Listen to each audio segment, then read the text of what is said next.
네피림이 있었고 그 후에도 하나님의 아들들이 사람의 아들 딸들에게로 들어와 자식을 낳았으니 그들은 용사라 고대의 명성 있는 사람이었더라. 아멘. 예, 오늘은 4절을 중심으로 말씀을 좀 배워볼까 합니다.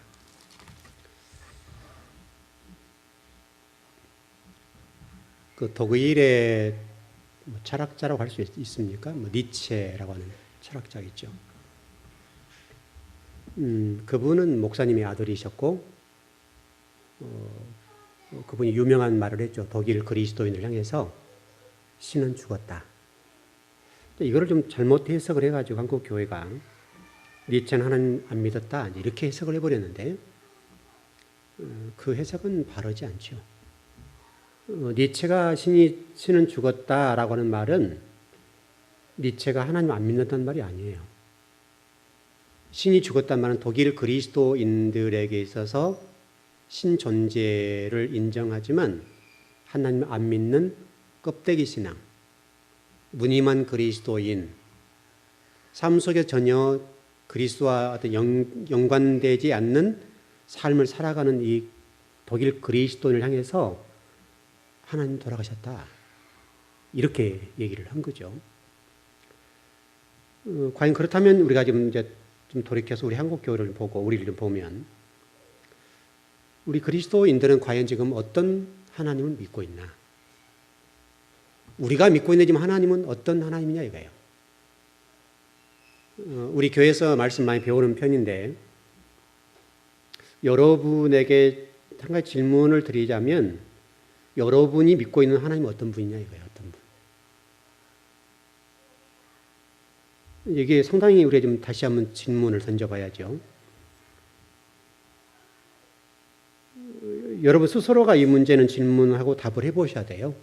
내가 믿는 신은 누군가? 내가 믿는 하나님은 어떤 하나님을 믿고 있는가? 여기에 대해서 여러분이 질문하고 답을 한번 끄집어내 보셔야 돼요. 그래야 아마 우리 신앙이 좀 더 성장하지 않겠나 싶어요. 오거스틴이라는 신학자는 그런 얘기를 했어요. 질문을 하기를 나는 하나님을 사랑하는가? 이 질문을 던졌는데 오거스틴이 말이 내가 신을 사랑한다고 한다면 신의 무엇을 사랑한다는 말이냐? 이런 신학적인 질문을 던졌어요. 아마 지금 이 시대에 하나님 믿어요? 하나님 사랑하세요? 예, 아니요? 라고 우리가 단답식으로 답하기 전에 하나님을 어떤 존재로 신을 믿는데 어떤 하나님을 믿고 있는가? 어떤 존재로서 하나님을 믿고 있는가? 이런 질문들을 우리가 해봐야 되지 않겠나? 왜냐하면 다 다르거든요. 신을 사랑한다고 고백한다고 얘기를 하는데 그러면 신을 사랑한다는 말이 뭔 말이냐? 무엇을 사랑한다는 말이냐? 무엇을? 이런 질문들을 한번 오늘 이 밤에 좀 우리가 고민해 봤으면 좋겠어요. 우리 모두가. 저는 목사로서 여러분은 성도로서 내가 믿는 하나님은 어떤 하나님인가? 난 하나님의 무엇을 믿고 있는가? 이런 질문에 대해서 한 번 정도는 좀 고민해 봐야 될 것 아니냐? 나중에 우리 요한계시록 2장에서 에베소 교회 공부를 좀 할 건데 여러분 에베소 교회라면 이렇게 한번 보세요. 에베소 교회는 한국 교회 어느 교회보다도 정말 열심히 믿었던 교회입니다. 여러분 성경을 읽어보시면 하나님이 칭찬할 만큼 멋지게 신앙생활을 했단 말이죠. 정말 감동하시고 우리 예수 그리스도께서 이렇게 칭찬한다.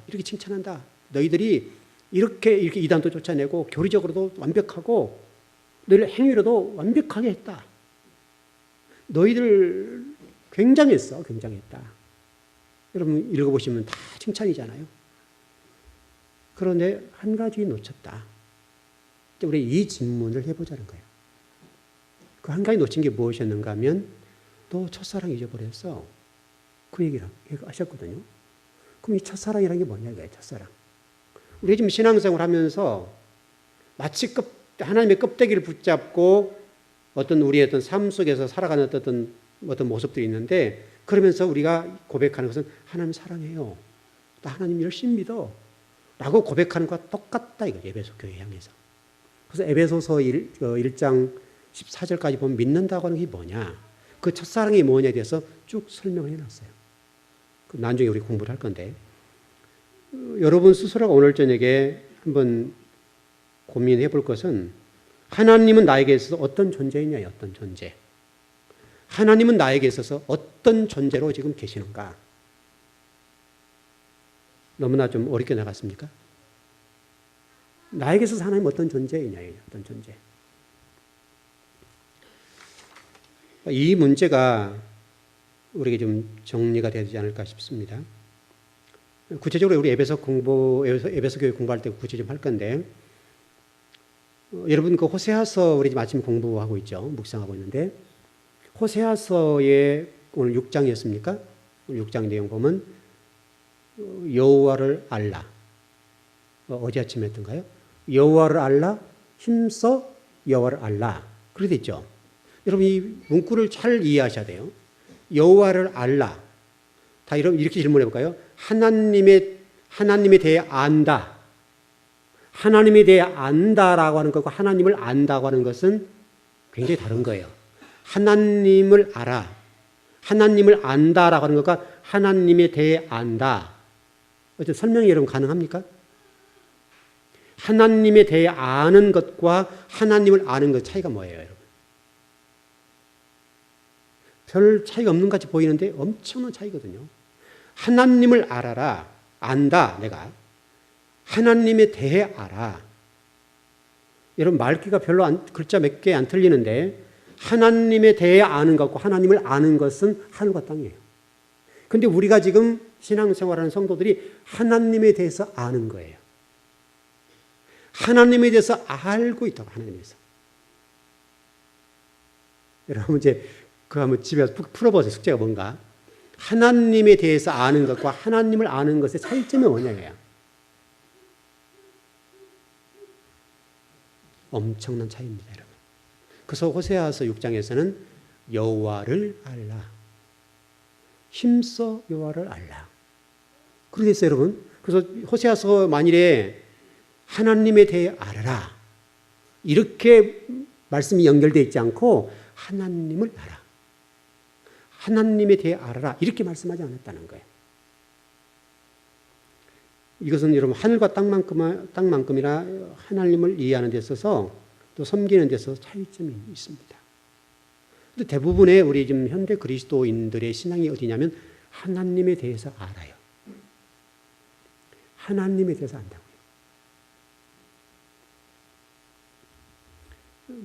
마치 독일 그리스도인들처럼 니체가 신은 죽었다 라고 얘기한 것과 진배가 아니에요.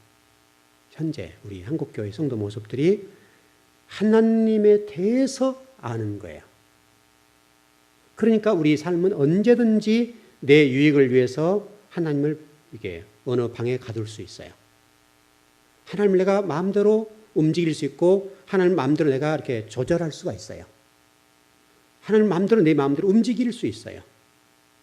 하나님에 대해 아는 성도들은 언제든지 하나님을 내 마음대로 내 유익을 위해서 이렇게도 할 수 있고 저렇게도 할 수 있는 거예요. 이게 지금 하나님이 죽은 것 같은 거예요. 돌아가신 것 같은 거예요. 우리 지금 오늘 4절에서 우리 지금 용사라는 부분을 좀 공부를 해보려고 하는데, 여러분 시편 24편 8절에 보게 되면 이렇게 됐어요. 영광의 하나님이 누구시냐? 강하고 등한 여호와시요 전쟁에 능한 여호와시다. 용사. 우리 출애굽기 15장 3절에도 여호와는 용사시니 이렇게 나왔어요. 용사란 말이 히브리어로 보니까 이쉬 미르하마 이렇게 있어요. 이쉬란 말 아시죠? 이쉬 남자. 이쉬는 남자란 말이죠. 네, 그렇죠? 그래 미르하마라고 하는 말은 용사라는 말이에요. 용사. 남자 중에 남자다 그 말이에요. 근데 그 남자 중에 남자 용사는 한 분이다. 한 분. 유일하게 한 분이다. 한 분이다. 그래서 성경에서 군사라고 하는 말과 병사라고 하는 말과 다르게 쓰고 있어요. 군사, 병사라고 하는 말은 안세, 미르하마 이렇게 썼어요. 안세, 미르하마. 이것은 군사, 군인 그런 뜻이에요. 그래서 성경이 분명히 그것을 구별하고 있다고요. 구분해서 성경을 기록해 놓았어요. 이건 물론 은유적인 표현입니다만은 하나님께서 전쟁의 용사시다. 다시 설명하면 하나님이 성경에서 말씀하고 있는 이 전쟁이라고 하는 개념은 천상에서의 전쟁뿐만 아니라 지상에서의 전쟁까지도. 천상의 존재로서 전쟁을 다스리시고 운행하신 분이시고 영적 전쟁하시죠. 또 땅의 지상에서도 전쟁하신 하나님이신데 이 전쟁의 신인 하나님은 어느 전쟁에든지 패한다 안 패한다? 안 패한다. 좀 정리해 보면 그 용사이신 하나님은 우리 성도들을 위해서 싸우시는데 한 번도 패배해 본 적이 없다. 패배하지 않는 하나님. 그렇다면 저와 여러분이 하나님을 섬기는 데 있어서 그 용사이신 하나님, 전쟁에 능하신 하나님, 그 하나님 우리 아버지다, 우리 아버지. 그러면 우리가 뭐가 겁날 게 있으며 뭐가 걱정거리 있냐 이거죠. 우리 삶 속에 일어나는 어떤 일들이 있다 할지라도 그 어떤 일들 때문에 염려, 근심, 성경하지 말라고 그러단 말이죠. 너희는 먼저 그의 나라와 그의 의를 구하라 말씀하시지 무엇을 먹을까, 무엇을 마실까, 무엇을 이루까 염려하지 말아라. 그것을 염려하는 것은 이방인들이 하는 것이다. 들의 백합 하나도 하나님이 기르시고 공중의 새도 먹이시는데 너희일까 보냐. 다시 설명하면 저와 여러분들이 이 신앙인으로서 염려하고 근심하는 게 뭐냐면 의식주의 문제. 또 우리 노후에는 어떻게 될까? 또 내 가정과 내 자식들 어떻게 먹이 살릴까? 이 새끼들 어떻게 먹이 살려서 할 수 있을까? 이런 염려 아니 염려가 있단 말이에요. 걱정이 있잖아요, 우리가. 그런데 하나님은 물론 우리가 배부르게 갈 수는 없다 할지라도 하나님이 우리의 모든 것을 아시고 용사하시고 우리의 전쟁에 능하신 하나님이시기 때문에 어떤 상황이 있다 할지라도 저와 여러분을 굶겨 죽지는 않게 하실 것이다 이거예요. 우리가 그걸 믿냐 이거예요. 우리가 그걸 믿는다고 한다면 우리가 하나님을 아는 것에 있어서 하나님에 대해 아는 것과 분명히 구별되어 갈 것이다. 그래서 여러분 그 소명이라고 하는 것을 좀 정리를 해보는데 이렇게 좀 정리를 해야 될 것 같아요. 만물의 주인이신 하나님께서 우리를 부르셨기 때문에 그것이 너무 감사해서 우리 전 존재, 인생 전체, 소유 전체가 특별한 헌신과 역동성으로 그분의 소원에 응답하여서 그분을 섬기는데 투자되는 것까지 포함한다. 다시 설명하면 소명이라고 하는 것은 단순하게 하나님 나를 부르셨다는 차원이 아니라 여러분의 삶 전체, 존재 전체, 소유 전체, 내 인생의 전체, 그 모든 전체가 하나님의 부르심이 역동적으로, 역동성을 가지고 반응할 수 있어야 된다.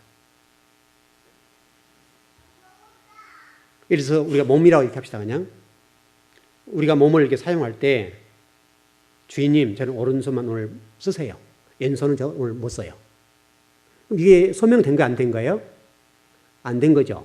소명이라고 하는 것은 주인이 오늘 오른손과 왼손을 쓸 거야 라고 말씀하셨다고 한다면 비록 오른손과 왼손에 좀 불편한 부분이 있고 좀 피곤하다 할지라도 그 부르심에 대해서 전적으로 동의하는 것. 내 생각은 이렇다라고 얘기할 것이 아니라 다시 말하면 소명이라고 하는 것은 하나님 우리를 부르셨는데 그 부르심이라고 하는 단순하게 이리 와 이런 말이 아니란 말이에요.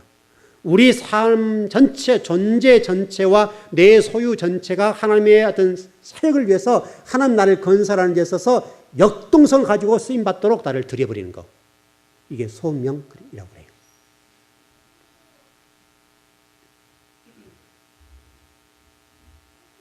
우리 성도들은 이 땅에 살아가면서 십자가의 원리가 내 삶의 원리가 돼야 돼요. 십자가가. 하나님께서 저와 여러분들을 통해서 어떤 세상에 정반대된 삶에 올린 이 십자가의 원리로 저와 여러분이 살기를 원하세요. 십자가라는 뭐예요?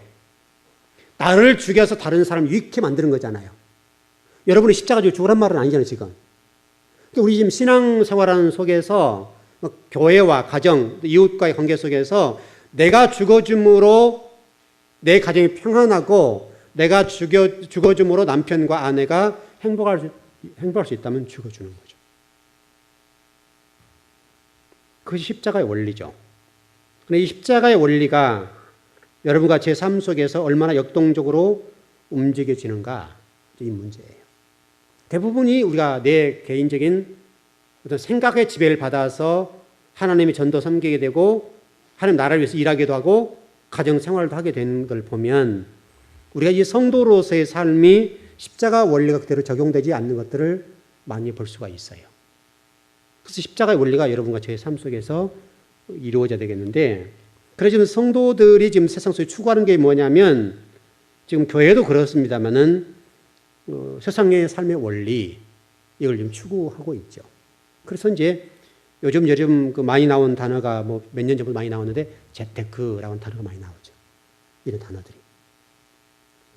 여러분, 재테크라고 하는 말은 돈을 잘 굴리자, 이제 잘 활용해보자, 그런 얘기 아닙니까? 쉽게 얘기하면. 이제 그런 얘기들인데, 여기가 이제 교회의 핵심이 되면 결코 안 된다, 이런 것이죠. 제가 얼마 전에도 그런 말씀 드렸습니다만은, 재물이라고 하는 것은, 어떤 기술을 익히고 돈을 불리는 능력이 뛰어난 것보다 먼저 돈에 대한 철학과 신학이 분명해야 돼요. 돈에 대한 철학과 신학이 분명하지 않으면 여러분들에게 어떤 돈을 주어도 그 물질이 여러분들을 유익하게 만들거나 복되게 만들지 않는다고요. 그 돈이 여러분들을 죽이는 거예요. 돈이 필요 없단 말이 아니에요, 여러분. 돈에 대한 분명한 철학과 신학, 하나님이 이 재물을 가지고 어떻게 하기를 원하시는가에 관한 신학, 이런 것들이 정확하지 않으면 여러분들은 그 물질에 예속될 수밖에 없어요. 돈에 예속이 된다고요. 내가 돈을 다스리고 관리해야 되겠는데 돈이 나를 지배해버려요. 여러분, 돈은 살아있는 게 아니죠. 인격이 아니잖아요. 그래도 불구하고 우리 사회 통념적으로 해서 여러분도 돈이 있다고 한다면 그 돈은 이건 10,000원짜리로 하자. 약속이잖아요. 약속된 그것인데 그것이 나를 지배하는 수준이 시작되면 우리는 불행할 수밖에 없어요. 여러분, 돈이 필요 없다는 말이 아니에요. 그래서 전번에 말씀드렸던 것처럼 우리 마태복음 6장 24절에서 예수님 말씀하시기를 두 주인 얘기를 했단 말이죠. 그 돈이란 것을 퀴리오스, 신이다, 신. 주님, 아도나이, 여호와, 하쉐임, 이런 단어를 썼단 말이에요.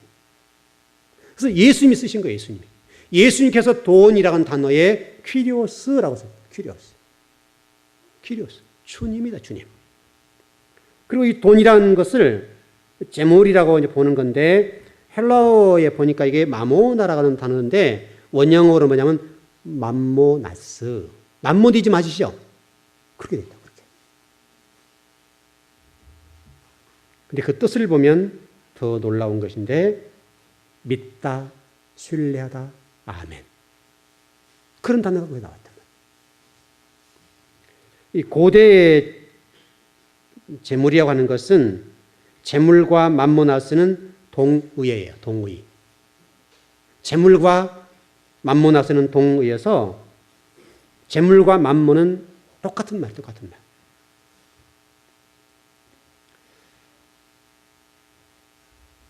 여러분, 그 시내산을 잘 아시죠?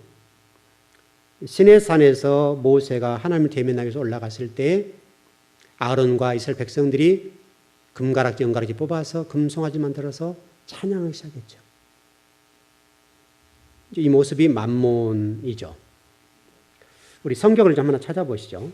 디모데전서 6장입니다. 한번 찾아보십시다. 디모데전서 6장.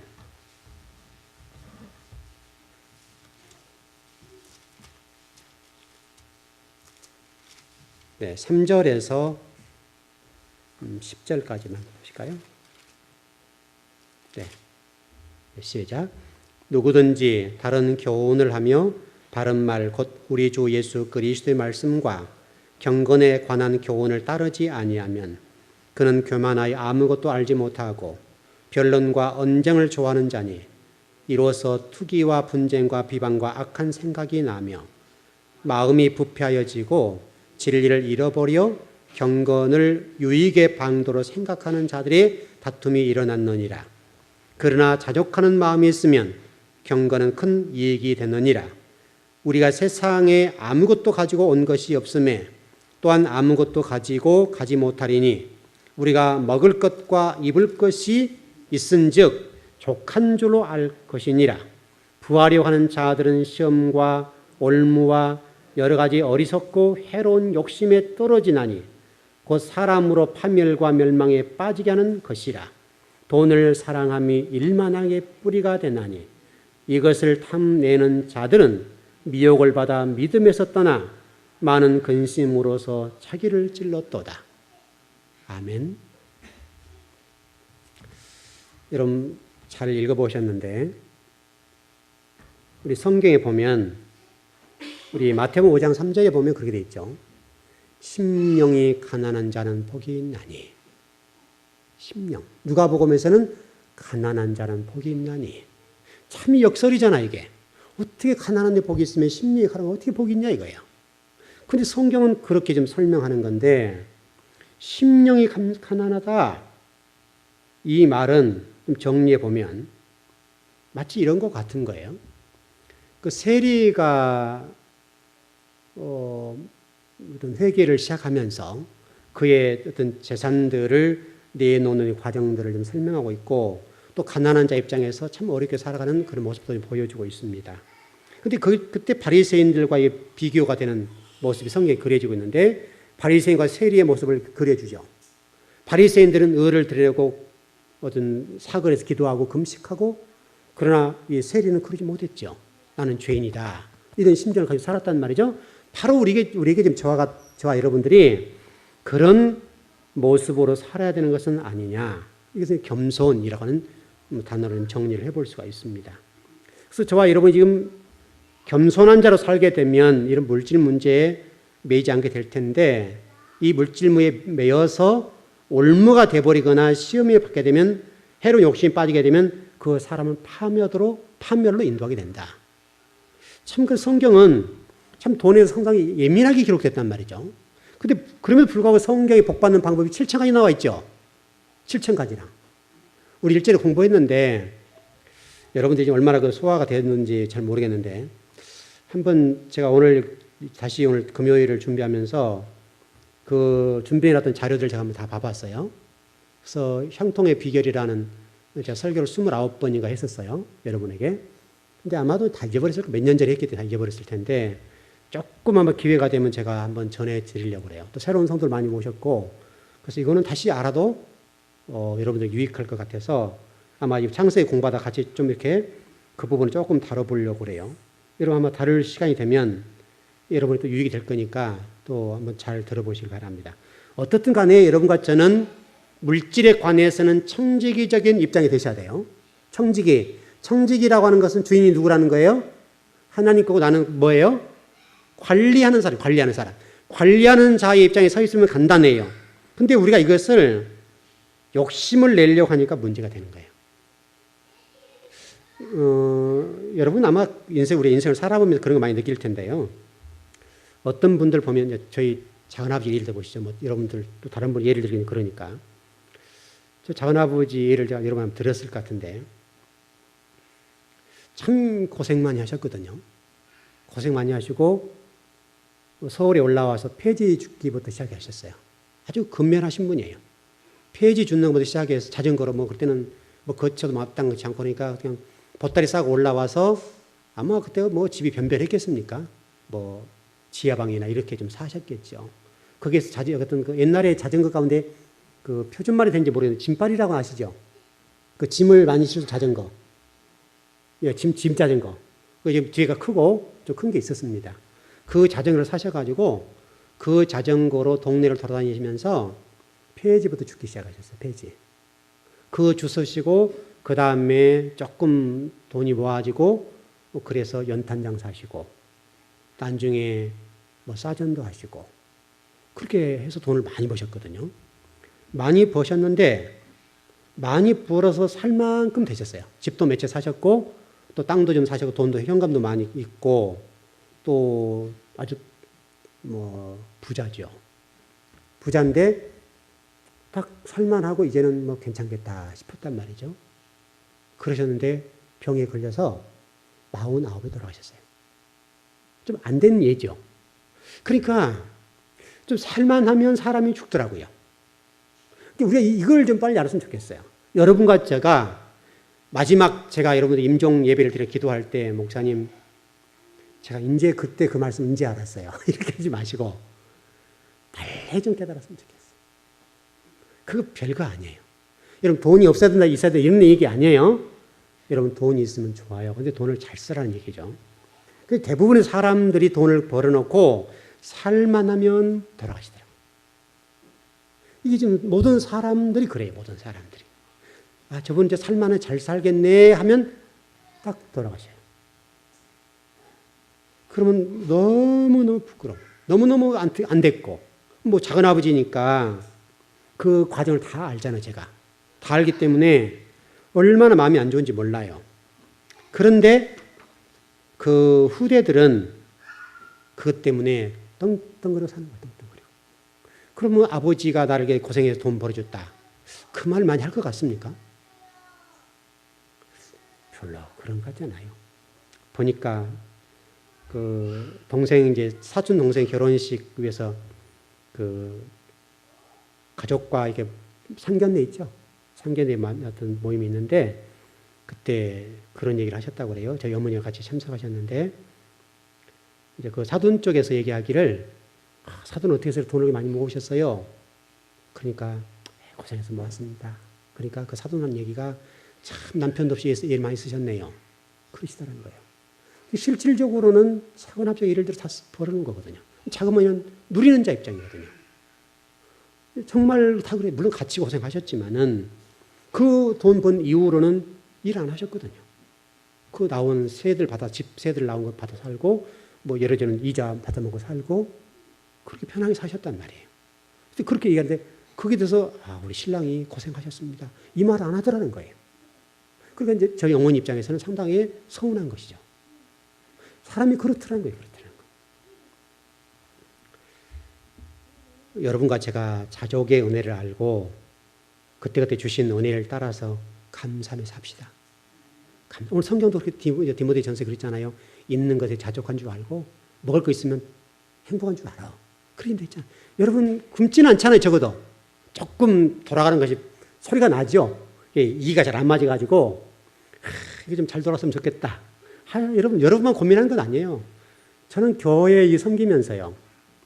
또 교회는 교회대로 집은 집대로 돌아가는 것이 빠르게 돌아가잖아요. 또 교회 움직여 돌아가는 것이 이게 아우가 잘 안 맞아가지고 이가 안 맞아서 이게 엇나가 맞게. 그럼 이걸 억지 맞추거든요. 그때 얼마나 힘든지 몰라요. 교회 안 맞추면 안 되잖아요. 안 맞추면 안 되니까 이걸 맞춰 나가는 작업들. 여러분들도 여러분 한 가정이잖아요. 여러분 한 가정을 섬기는데도 이게 돌리는데 힘든데 교회라는 이 크기가 있잖아요. 이 돌리는 작업들이 여러분 개인적으로 교회만큼 빚 있는 사람 없잖아요. 성도들 모두가. 빚들은 우리 교인들 전체를 봤을 때 별로 없는 것 같아요. 다들 이제는 다들 회복되셔가지고 많이 좀 좋아지셨는데 교회는요. 한 달만 안 들어가면 안 되거든요. 한 달만 안 들어가면 벌써 이게 막 난리가 나니까. 예를 들어서 뭐 가스 한 번만 돈 안 내면 이자가 붙잖아요. 연체 붙고 막 그래가지고 엄청나게 막 굴러가거든요. 그래 그거 막으려고 하니까 이것저것 다 얼마나 이게 머리를 써야 되는지 몰라요. 엄청나게 신경을 써야 된다고요. 물론 집사람이 많이 애를 쓰죠. 많이 애를 쓰죠. 그 애를 쓰는데 이거 이렇게 안 하면요. 감당을 못 해요. 또 가정은 어때요, 여러분? 목사로 살아가고 저도 이렇게 설교하는 입장에 서 있고 어떤 물질을 좀 초연화 살자. 그렇게 설교를 하는 입장에 있잖아요. 그런데요, 가정에 보면요. 바닥팍 돌아가요. 애들은 대학생들이고 또 대학원생이고 그러니까 엄마 돈 줘. 줘야 된단 말이죠. 그럴 때마다 어렵게 돌아가는 거예요. 힘들어요. 그럼에도 불구하고 그것 때문에 우리는 절망적이다. 나는 왜 이렇게 불행해? 왜 돈은 없어? 이런 생각이 안 든단 말이에요. 그냥 주시는 은혜에 따라서 또 그때 하나님이 또 맞춰주시더라고. 맞춰주셔요. 그때 이게 돌아가는 기름칠을 하듯이 돌아가는 거예요. 돌아가. 이 소리가 나지만은 그래도 죽진 않고 돌아갈 만큼 돌아가요. 여러분 이게 은혜잖아요. 은혜. 여러분 가정도 마찬가지, 저희 가정도 마찬가지. 어차피 세상은 살아가잖아요. 또 돈이랑은 필요한 것이고, 그럼에도 불구하고 때로는 어렵고 힘들지만은 그래도 돌아가도록 하신다. 여러분 거기에 너무나 절망하지 말고 안 돌아간 것 때문에 너무나 신경을 쓰지 말라고요. 하나님이 때를 따라 공급해 주신다 이거예요. 주신다. 그 믿음은 갖고 있어요, 우리가. 우리 오건사님도 예를 많이 쓰시죠. 저도 이제 오건사님 때문에 고민을 많이 하거든요. 어떻게 전양반을 어떻게 좀 월세 안 내고 살게 해볼까. 사실 많이 고민하는 거예요, 저도. 처음 얘기하죠. 별 고민을 많이 해요. 어떻게 하면 권사님이나 또 우리 성도들 월세 나간 분들 안 나오게 해볼까. 계속 고민하는 게 제 머릿속에 떠나질 않아요. 우리 권사님 한 달에 돌아가는 거 보면 빠듯하게 돌아가고, 그래서 아들들 둘이 뭐 사업이 잘 돌아가기로 해요. 둘 다 주교상에 있으니까 오히려 보태질 판인데 지금. 엄마 돈 주세요. 이런 입장이란 말이죠. 그러니까 이게 손 벌릴 수 없는 상황들이니까 목사 입장에서 봤을 때 저렇게 빠듯하게 돌아가는데 교회의 재정적인 부분도 여유롭지 않고 하니까 어떻게 하면 권사님의 월세를 면하게 할까요? 이런 고민을 막 해보는 거예요. 별 고민을 다 하는 거죠. 권사님은 그렇지만 저는 그렇다니까요. 목사니까. 성도들은 그런 생각을 안 할지 모르지만 목사이기 때문에 생각을 한단 말이죠. 왜 그런 생각을 않겠어요? 전 성도를 그런 생각을 다 가지잖아요. 저분은 열 손가락 깨면 안 아플 자식이 없다는 것처럼 성도 많지도 않지만은 이 성도는 이래서 그렇고 저 성도는 저래서 그렇고 저 성도는 저렇게 해서 그렇고 다 아프단 말이에요. 다 아프단 말이에요. 그 성도를 다 어떻게 해결해 줄 수는 없는데 또 어떻게 좀 해결해 보려고 애를 쓴단 말이죠. 그게 목사죠. 하나님은 어떻겠습니까? 하나님은 저와 비교해서 수천 배, 수만 배 여러분에게 관심을 주지 않겠냐고요. 그러니까 여러분들은 믿는 자로서 하나님께 맡기고 가시라고요. 목사도 여러분의 그런 부분을 생각하면서 우리 권사님 어떻게 하면 저 월세 안 내고 좀 하루라도 편하게 살다가 돌아가시게 할까? 그 생각이 있단 말이죠. 돌아가신 그날까지 월세 걱정하고 또 먹고 사는 거 걱정하고 또 병원비 걱정하고 약 사 먹는 거 걱정하고 그렇게 돌아가시면 목사가 편하겠어요, 여러분? 돌아가신 다음에도 마음이 편하지 않을 거란 말이죠.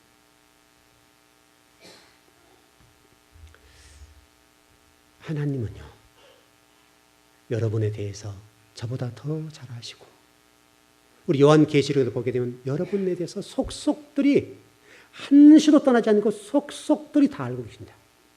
여러분의 눈물과 한숨과 고통과 때로 힘든 그 모든 것들에 관해서, 여러분의 외로움과 그 모든 것들에 관해서 하나님이 다 하신다. 다 하신다. 저보다 훨씬 많이 하신다고요. 그 하나님 믿으세요. 그 하나님 믿으시고 그분이 여러분을 떠나지 않는 한은 여러분에게 괜찮습니다. 그 아버지가 여러분 필요를 때를 따라 도와주실 것이고 때를 따라 여러분들에게 은혜를 덧입혀 주실 거예요. 그 하나님 믿으시라고요. 여러분 스토아 학파의 디오게네스라는 사람이 성자인데 이분은 일생 동안 반바지 하나 입고 살았다고 그래요. 반바지. 스토아 철학자, 대단한 철학자입니다. 근데 이분은 반바지. 그리고 잠은 어디서 잔 줄 아세요? 나무통 속에서. 집, 소유 아무것도 없는 거예요. 나무통에 들어가서 잠을 자는 거예요. 겨울이고 낮이고 여러분 굉장히 추웠겠죠. 얼마나 힘들었겠어요, 여러분. 그래서 이 헬라 왕이 한 번은 이 디오게네스를 방문해 찾아왔습니다. 내가 헬라 왕으로서 당신이 원하는 뭐든지 다 해줄 테니까 요구하라. 그게 뭐라고 얘기했겠습니까? 디오게네스가 그랬습니다. 나는 원하는 것이 하나도 없어. 다만 원하는 것이 있다면 당신 왕이 서 있는 그 자리를 피해 주시오. 당신 때문에 햇볕을 내가 못 받고 있지 않소. 그랬다는 거예요. 왕이 지금 서 있기 때문에, 황제가 서 있기 때문에 햇빛을 가려서 나는 지금 그 햇빛 쬐고 싶다 이거예요. 그거 하나 소원입니다. 우리 믿는 자들에서 좀 이렇게 좀 이런 멋진 그리스도인이 나오면 얼마나 좋을까요?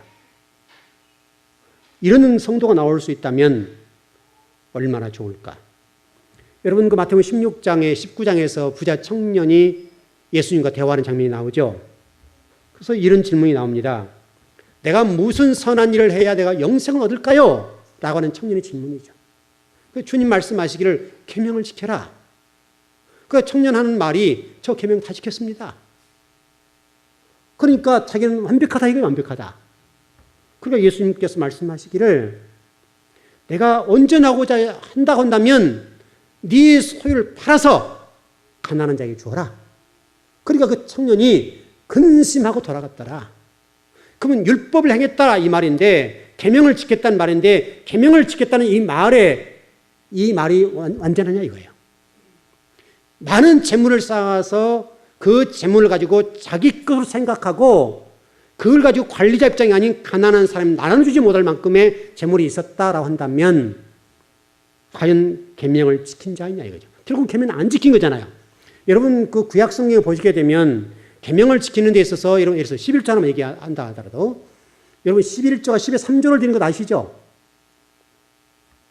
여러분 원래 지금 사실은 성경적으로 얘기를 하면요, 우리 11조를 드리는 것이 말라기서로도 얘기를 해도 우리 한국교회가 이제 그것을 잘 안 지키고 안 가르쳐 주니까 할 말이 없는데, 이렇게 보시면요, 이게 이제 11조라는 개념을 정리해 볼게요, 여러분. 우리 한국교회 성도 11조는 이렇게 깎아서 드리죠. 이게 10의 1이에요. 우리 옛날 시골에서 여러분 그 쌀을 담으면 어떻게 담아요? 고봉이죠. 고봉이면 이 고봉대죠. 고봉이면 여기 절반이 더 들어갑니다. 여러분 담아보시면 알아요. 담아보시면 여기 3분의 1이 더 들어가는 거예요. 이게 원래 11조 개념이에요. 근데 우리가 성경을 좀 잘 안 가르쳐 드려 그러는데 원래 그렇고요. 그 구약 성경에 보게 되면 그런 개념이 있죠. 모퉁이는 별을 베더라도 베지 말어. 보리도 베지 말어. 누구를 위해서? 가난한 자. 그리고 또 이삭이 떨어지면 주어요, 주지 말아요? 누구를 위해서? 가난한 자. 여러분 이삭 주워 보신 분 계시나요? 우리 신고사님 주워 보셨죠? 주워 보신 분이 많지 않을 거예요.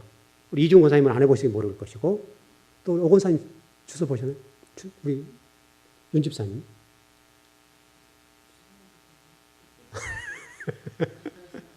강 권사님 주워 보셨나요? 안 주워 보셨어요. 그래도 문화혜택을 받으셨네요. 저는요, 학교에서 공식적으로 이삭을 주워 보라고 했어요. 학교에서 이삭을 꼭 얼마 양을 주워, 맞죠? 학교에서 그걸 주워다가 그거 가지고 가난한 사람 먹이고 그랬습니다. 그때는요, 그랬어요. 또 가난한 사람들은 논마다 돌아다니면서 그 이삭 주워서 먹고 살았어요. 그 여러분 고구마 캐도 여러분 이삭 있죠? 그거 주워다 먹고요. 또 무도 이삭 주워서 먹고요. 저도 처음에 교회 섬길 때요, 벌써 그런지 잘 모르겠는데요, 어쨌든 기억이 잘 아련한데, 무 같은 거요, 강원도 가서 감자도 주워서 먹어보기도 하고요. 그때는 뭐 없으니까 가서 주워서 갖고 와서 먹기도 하고, 무 주워다가 먹기도 하고요. 그랬습니다. 근데 가면 많아요. 그 강원도 사람들은 상품 안 되고 다 버려버리거든요. 감자도 그렇고 굉장히 많이 주실 수 있습니다. 그러면 작은 것은 졸여 먹고, 그러기다 뭐 갈치 같은 거 고등어 넣어서 먹어 맛있고, 그렇게 먹었습니다.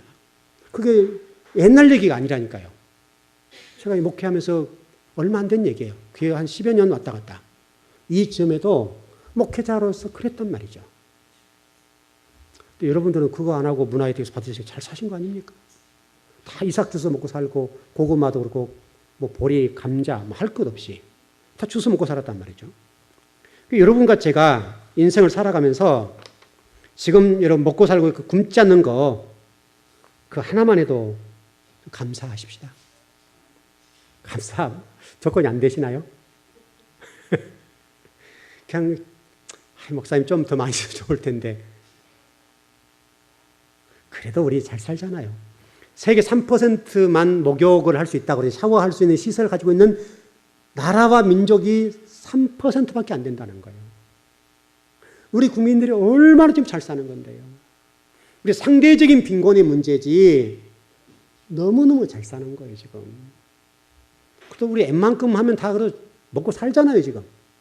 그래서 살찔까 봐서 안 먹지 배고파서 그러진 않잖아요. 살찔까 봐서. 저도 늘 살찔까 봐서 굉장히 애를 쓰거든요. 여러분 몸 조절하는 게 쉬운 거 아니죠? 굉장히 독하게 할 수 있는 거예요. 그러면 하루에 양을 제가 딱 저울에 하루 매일 올라가서 키로수 딱 보고 하루에 먹을 양을 정해요. 아침에 딱 올라오면 키로수가 딱 나오거든요. 그럼 어제 많이 먹었으면 과식했으면 키로수를 줄여야 되잖아요. 그러면 오늘 하루 먹는 양을 거기에 맞춰서 줄이는 거예요. 아무리 집살이 많이 줘도 가득 덜어요. 그러면 그 키로수를 맞춰가는 거예요. 여러분 쉬운 일이 아니라고요, 지금. 그러니까 아무리 제가 물질적으로 없어도 먹고 사는 거에 있어서는 살찔까 봐서 양을 줄이는 거예요, 지금도. 그러면 잘 사는 거죠, 여러분. 그 암브로스 대주교라는 분은 이런 얘기를 했습니다. 부는 모든 악덕의 원천이다. 왜냐하면 부는 우리의 가장 악한 욕망까지도 실현시킬 수 있는 힘이 있기 때문이다. 여러분 초대 교부들은요, 돈이 주어지면 자기만을 위한 탐욕과 욕망과 죄 속에 빠지게 되기 때문에 돈이 해악이라고 얘기했습니다. 초대 교부들. 좀 정리를 해보십시다.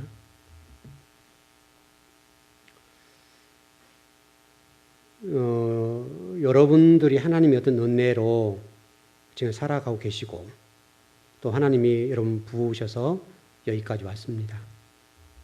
그렇다면 여러분들은 지금 그 하나님의 사랑을 받고 은혜를 체험하면서 주신 자로 하여금 여러분이 무엇으로 그 주신 자를 기쁘게 하고 계시나요?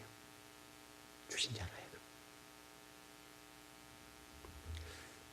다시 설명하면 여러분들이 다른 성도나 이웃에 대해서 어떠냐 이 말이죠. 여러분들 과연 가난한 이웃들 보거나 우리 성도들의 형편을 살펴보면서 하나님의 은혜가 저분에게 있었으면 좋겠다 하고 콩 한쪽에 나누어서 나눌 수 있는 마음이 있는가. 이게 중요하죠. 콩 한쪽으로 나누어서 가난한 분들이 아주 어려운 분들을 사랑으로 공급해 주고 그리스도의 사랑을 전달해 줄 수 있는 그런 마음이 있다고 한다면 곧 그것이 그리스도의 삶의 행위겠죠. 지금 시대에 우리가 잃어버린 게 있다면 이런 것이 아닐까 싶어요. 여러분 초대교회를 보시면 초대교회는 유무상통 그게 천국의 모습이거든요. 천국의 모습을 딱 한 번 보여주셨죠. 유무상통의 모습인데 성도 상호 간에 네 것 내 것이 없다고요. 근데 우리는 지금 네 것 내 것이 분명하잖아요. 네 거는 내 거고 내 거는 내 거고 이런 식이잖아요, 지금. 그러니까 우리가 지금 너무나 좀 인색하고 너무나 이게 내 것 중심적으로 인생을 살아가기 때문에 교회가 하나님의 사랑이 운행하지를 못하는 거예요. 여러분 어떤 삶 속에 그런 어떤 부분들이 좀 회복됐으면 좋겠어요. 성도들도 좀 어려운 분이 계시거든 좀 나눠드리고 그럼 여러분 얼마나 감동하겠습니까? 또는 어떤 분은 그것 때문에 하나님 이렇게 하고 눈물을 기도했던 그 영혼이 어떤 분에 의해서 어떤 사랑을 공급받았다고 한다면 그 은혜 받은 것 때문에 감동하지 않겠냐고. 하나님의 그 은혜에 감동해서 그 감동을 주체할 수가 없어서 나도 부지런하게 일하고 부지런하게 일해서 돈 벌어서 나도 누군가의 저런 사랑을 공급해야 되겠구나. 이런 선한 영향력들이 미쳐지지 않겠냐 이거죠. 현대 그리스도인들에게 있어서 이 문제가 이건 상당히 회복해야 될 문제 같아요. 너무나 지금 우리 성도들, 한국교회 성도들이 내 것 중심으로 올라가는 거예요. 내 것이 딱 돼 있어야 돼요.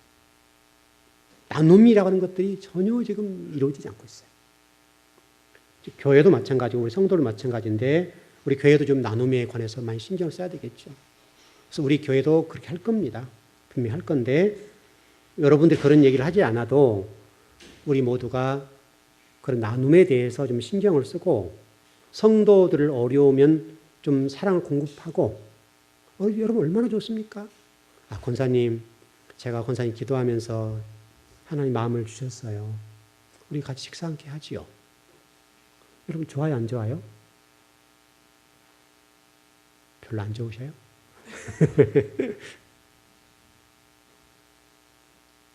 우리가 이제 용사로 자꾸 살려고 하고 내가 유명한 자가 되고 내가 내 것을 가지고 더 누리려고 하다 보니까 이런 문제가 발생하는데 이 나눔의 문제는 좀 다음 시간에 이번 주일날 좀 더 나눠보십시다.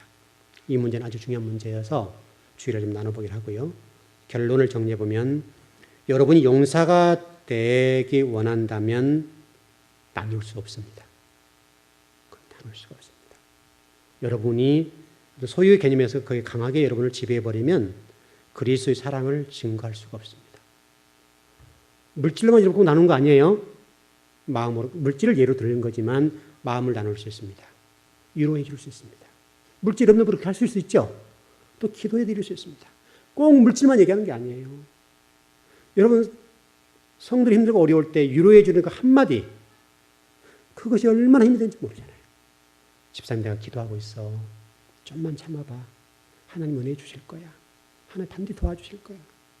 열심히 기도하자고. 이 한마디. 여러분 그 한마디가 주님의 음성으로 들려지게 되면 그분은 그것 때문에 감동하고 힘이 날 거 아니에요. 힘이 날 거 아니냐. 우리 성도들 모두에게 그런 은혜가 있었으면 좋겠습니다. 자, 우리 기도하십시다.